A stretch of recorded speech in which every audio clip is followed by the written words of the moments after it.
Sorry, I got cut off.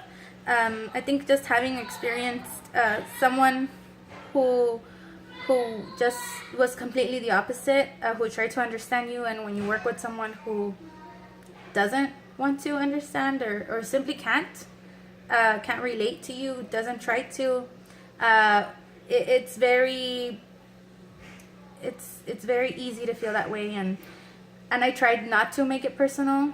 I actually, when I left, I didn't make it personal, and I explained that, and I tried to just not feel the negative atmosphere. So I tried to avoid as much conflict as possible, but it was just a sense of not feeling welcome, not feeling like I mattered, even though that was our motto. So it was an oxymoron at the same time, and it was a very stressful environment, feeling like nothing that I did was ever enough, or that it even mattered if I even did it or not. So I just felt like no matter how hard I worked, and I don't feel like I needed to be recognized for my efforts, but it just felt like even if I brought the moon down, it wouldn't make a difference. What does supervision look like in your school? In my current school, supervision right now, both administrators are new.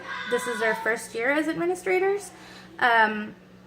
So there is a lot of trial and error, I feel, and I don't judge. I try not to. I do think to myself, this is perhaps what I would do, or maybe if this would be different, or this could be a better way of doing things, or I've done this before, and I try not to say too much like I would do this, or I that.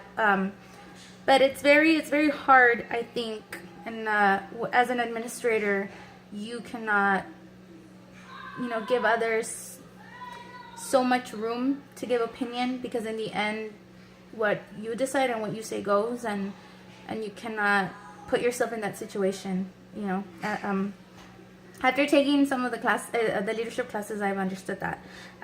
So it's not very structured right now. I feel like it's not very much structured. Coming from a big district and knowing what structure looks like, I don't feel that it's as structured. I feel like there's not a lot of support from the main office, or from central office. I feel like I said, I try not to compare too much, because I do come from a bigger district, but I do think that things are definitely different. There is positive and negativeness with a new administration, because sometimes they're more open to try things, and rather than someone who's been there for a while and they've been doing things. Well, this is the way I do things. So I think new administrators are both good and bad. There's both good and bad things to them, because they're more willing to try new things, more willing to what works and what doesn't work. And although change is, people are very much adamant, they're not very much welcoming to the change, but sometimes it is necessary.